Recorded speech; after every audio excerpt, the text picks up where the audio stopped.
When Tuesday continues here on One News Now, I'm Diego Castro. Here are the top stories of the hour. The Transportation Department says a private firm may be awarded a contract to operate the Ninoy Aquino International Airport early next year. According to Executive Assistant Jonathan Gesmundo of the Transportation Department's Office of the Secretary, the agency has reached a, quote, point of no return in planning the privatization of the airport. In an interview with the chiefs, Gesmundo said that the DOTR and the National Economic and Development Authority are set to discuss the matter in a meeting this week. Gesmundo says they will be tackling government plans to make NAIA operations more efficient with the help of a private firm. The official also says there may already be a tentative timetable for the process. Medyo konting hintay lang. Yung NAIA, okay, so next week magkakaroon na ng meeting ang DOTR at saka ang NEDA. And per si Yusek Tabiling, ang kanyang projection is that by first quarter next year, we might be able to award or to select the winning bidder and then magsisimula na siya. Or if all of the processes ay walang hitches, then Yusek Lim sees na by first quarter of next year na. Amid concerns of possible hikes in terminal fees, Gesmundo says it would be up to the new concessionaire to decide if it would implement increases in fees. However, Gesmundo says the government will still make sure that any increase will be within reason. The concessionaire will need revenues para sa operations, para dun sa kanilang papagandahin infrastructure. When in an airport is privatized, you are not given 100% pwede mong gawin ang lahat ng gusto mong gawin. So titingnan pa rin ng mga ahensya kung it is detrimental to the public, to the passengers. Kaya kapag may say pa rin ang government kung itutuloy nila yung any increases, let's say, in terminal fees. The Toll Regulatory Board defends its approval of the toll fee hike at the North Luzon Expressway or NLEX. Speaking to Radio 5's Ted Failon and DJ Chacha, TRB spokesman Julius Corpus says the toll hike was long overdue. He explains that the NLEX petition for the toll fee increase way back in 2012, 2014, 2018, and again in 2020. Under the law, NLEX may request to hike rates every 2 years, but this was not immediately approved due to some requirement issues. Corpus also clarified that only half of the approved rates hike was implemented to lighten the burden of motorists.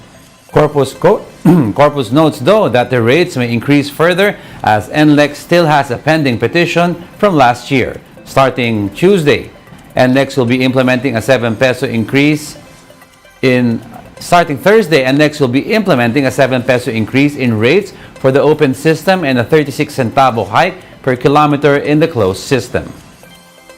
Tama po, hati lang po ang pinayagan ng ating tanggapan at pumayag naman po ang ating concessionaire, ang NLEX, to do the same para makatulong po sa pag-extend ng toll fee increase na to. Meron po silang petition na in Sir Ted, yung 2022, subalit ito'y dumadaan pa rin po sa tamang proseso at tamang pagsusuri ng ating tanggapan.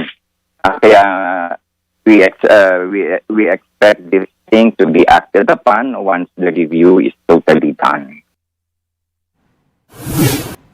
On to some Mayon updates. At least one volcanic earthquake and 221 rockfall events were recorded in Mayon volcano on Monday, according to data from PHIVOLCS. Some 723 tons of sulfur dioxide were emitted by the volcano yesterday, described by PHIVOLCS as moderate.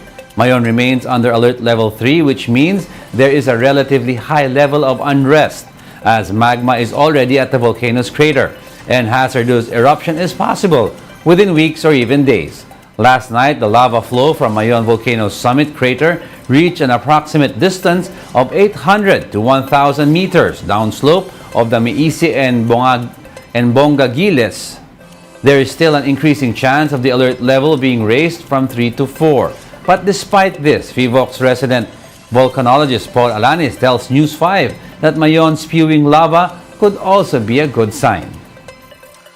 In a way po, magandang sign yan dahil yun nga, tama kayo, nare-relieve yung pressure. And at the same time naman po, itong paglabas ng lava flow is very little risk sa ating, at least sa ating mga tao dahil at the moment, unang-una, napakataas pa po nung dulo nung lava flow. Sa ngayon, very low risk po yung lava flow. Due to the increasing unrest, the Albay LGU extends Mayon's danger zone to the 7-kilometer radius. Residents within 7 kilometers from Mayon are placed under preparedness status and are called to evacuate. Over 13,800 individuals are currently in evacuation centers. But with the extension of the danger zone, Albay Governor Grex Lagman expects this number to climb by half. Lagman assures affected residents that they are working on addressing issues in the evacuation centers. Meron ako instructions that the province should have a desk, a tent in all evacuation centers so that we can respond accordingly sa lahat ng mga pagkukulang sa loob po ng mga evacuation centers. May mga iba ring mga evacuation centers na walang kuryente. So we have to address that problems immediately. We'll be back with more stories after the break. Keep it here on The One News.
You're still watching One News Now. I'm Diego Castro.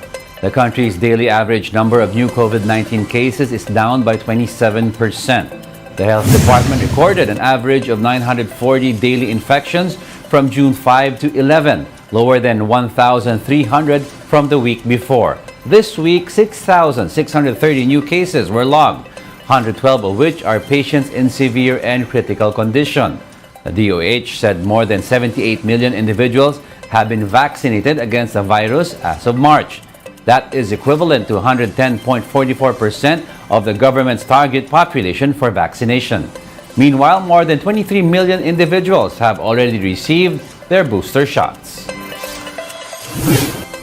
President Bongbong Marcos hosted a traditional reception of Vandenur at Malacanang on Monday. In his speech, President Marcos Jr. vowed to steer the country to a high-growth path that will be felt by ordinary Filipinos. He also reiterated his administration's friend to all and enemy to none position on foreign policy. The event was attended by ambassadors and other diplomats from 76 countries and 12 international organizations. It is held biannually to mark the new year and celebrate the anniversary of Philippine independence. Guided by our independent foreign policy, we continue to conduct our external affairs with national interest as the primordial guide.